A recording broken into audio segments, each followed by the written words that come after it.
Hello, everybody. It's George from Ireland, so welcome back to my channel. Anyway, in this video, I'm talking about Comrade Diane Abbot, the veteran extremist MP for Labour.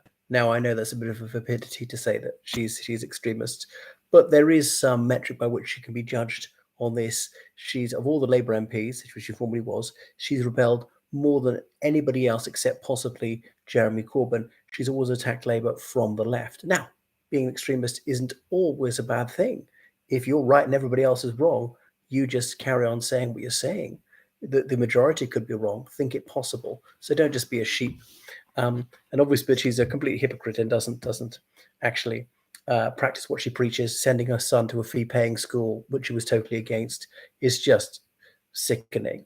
So Diane Abbot, she was elected to Parliament in 1987. She was part of the first group of black people to be elected to the Parliament of the United Kingdom. Her and Bernie Grant elected at the same time, by which I mean people of African stock. Keith Vaz was elected that same day. He's ethnically Indian. He's no longer in Parliament. Bernie Grant, he was called to his reward in 2000. And David Lammy was elected for a seat, and he happens to be black as well. Obviously, there were non-white people in the British Parliament, even in the 18th century. Take the Earl of Liverpool, who was 1/8 Indian, or elected to the House of Commons, David Dice Ochterlony, who was partly Indian, but you can talk, what's his name, Dadabana Roji, I think it's 1892, a Liberal MP for Finsbury. I digress. So, she had the whip withdrawn not long ago because she supposedly said that Irish people never suffered racialism. I mean, what an ignoramus. Obviously, we haven't suffered very much, but certainly not recently. Or that, I mean, although that travellers hadn't, which they definitely have. But it's this sort of competition of victimhood. She's saying sort of black people are top of the totem pole for victimhood. And of course, it's true that some black people have been treated abominably in the not even very distant past. So it's obviously shocking. I don't want anyone to be mistreated on the grounds of race, ethnicity, nationality, citizenship, or anything like that. People will be mistreated full stop. But there she's sort of trying to compete on this victimhood stakes. So what else about her? Okay, so she is still in the House of Commons representing, is it Islington North? Her constituency is adjacent to that of her former paramour, comrade Jeremy Corbyn, and they were lovers in the early 80s. He was elected to Parliament in 1983, and he's no longer a Labour MP either. But the big thing is, would they stand as independent socialists? And if they do, they probably would. And they're like the safest Labour seats in London. Diane Abbott got something staggering, like 70% of the vote in her constituency. Bearing in mind that was a bad year for Labour. Where is it? Sort of Stamford Hill area. What do you call that area? I forgot what you call it besides that. You know, near Seven Sisters Road, so like northeast London. A margin of 58 percentage points that she won by. So even though she only got half that vote and half went to Labour, she or Labour would still win. The Conservatives are just so far behind. The Liberal Democrats likewise. Similarly, Comrade Corbyn, if he only got half of his vote last time and the other half went to Labour, he'd still win, or Labour would win. The point is, the Lib Dems and Tories are just not going to win there. Hackney, Stoke Newington, that's it. That's where she lives, Stoke Newington. That's her constituency. She was unfortunate in that she was subjected to some racialist verbal abuse by Mr. Hester, who's this self-made multi-millionaire, having donated £10 million to the Conservative Party. Now, Mr. Hester made some deeply distasteful remarks, saying that Diane Abbott makes him hate all black women and want to shoot her. So, I mean, this was a joke in very poor taste. So it was a really imbecilic thing to say. I mean, he's apologised and retracted his remarks, but you don't get absolution for that. Should the Conservative Party return its money? Now, I don't see why they should. That doesn't undo the remarks, does it? It's not some sort of endorsement of vindication of his imbecilic comments just to hang on to the money. It's not going to repair anything. If he's racialist, you want to have less money, not more, surely.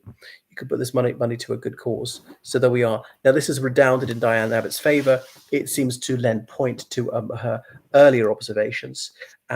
And is garnered her more sympathy in the Labour movement. Now, Angela Rayner, a complete idiot who's quite high in Labour, their deputy leader indeed, briefly their shadow education secretary, which is a calculated insult to the pedagogical profession. A woman who can't even speak grammatically and claims that this is a proletarian grammar. Well, this non-canonical grammar, that is what's called wrong. When you say it like that, it's not some different dialect she's speaking. Because, you know, English language GCSE, that'd be marked incorrect. What a poor example she sets for young people. And she smokes, which I don't mind a lot, but being so judgmental and so bigoted as Labour is, particularly Wes Streeting, who wants to criminalise people for bodily autonomy, which he supports when it means the murder of children. What kind of example does she set for kids? And I don't care that she smokes, but, you know, these health Nazis, they should do, wanting to impose their views on other people, take away all our choices, our bodily autonomy, get into our mouths, down our throats. But she's saying we should welcome Diane Abbot back into the Labour fold. So actually, there's quite a high chance of that happening. They'd rather she and Corbyn don't stand as independent socialists next time and probably win. They've got a big following. You know, Corbyn's represented that seat for, my God, 41 years. And she's represented hers for, I think it's 37 years. But, you know, they're a bit long in the tooth. Yeah, both around the 70 mark. Well, actually, Corbyn's over 70. Yeah, that's why she will probably be invited back into the Labour Party. This would be a good excuse for them to do it and pretend, oh, well, this is us showing solidarity with her who's been monstered by this Tory bigot. So that Mr. Hester, he's made a lot of money and given to the Conservative Unionist Party. And people say the trouble is there was this hesitancy on behalf of the Prime Minister in condemning what he said. And eventually he did say it's racialist. People tried to minimize it, fob it off, say, well, he was just cracking a joke. What he said was solely in jest and it's a preposterous one. People can't possibly take this seriously. But it is a little bit harmful. Yeah, because even though it's joking about violence, it's a rather unwise joke, to say the least. So that's why I think Diane Abbot will be allowed back, because when is the next general election going to be, as in for the Westminster Parliament? Well, the latest possible date is sometime in January 2025, but likely be held a bit before that, December or November this year. Is almost too, well, it's too late really to hold a May election. The local elections first Thursday in May in most of England. That's the 2nd of May this year, anniversary of the result of Tony Blair's landslide coming in. So I don't think it's going to be then, because that's like about 6 weeks away. And well, you could announce an election just 6 weeks in advance. So, but I think there'd be more rumours that it was very imminent if that was the case.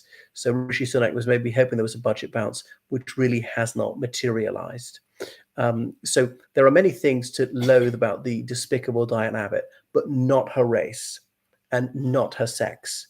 Okay, so you should obviously play ball, not man, as it were, and not resort to ad personam. And it also, what Hester said, it also ties into this pernicious meme that people are all the same, but they're happily the same color, attitudinally the same, or all the same, they're the same sex. And that's obviously not the case. The vital thing is to take people as individuals and to perceive them that way. Are they good or bad or smart or stupid or whatever, or decent or indecent? And just not categorize people, because some people are cognitive misers, and heuristics tells us that people often judge a book by its cover, as it were. And I definitely don't think you have to see what is this person like and not simply pigeonhole the person. Anyway, thank you so much for watching my channel. So make sure you subscribe on Patreon, donate on PayPal. Toodle pip.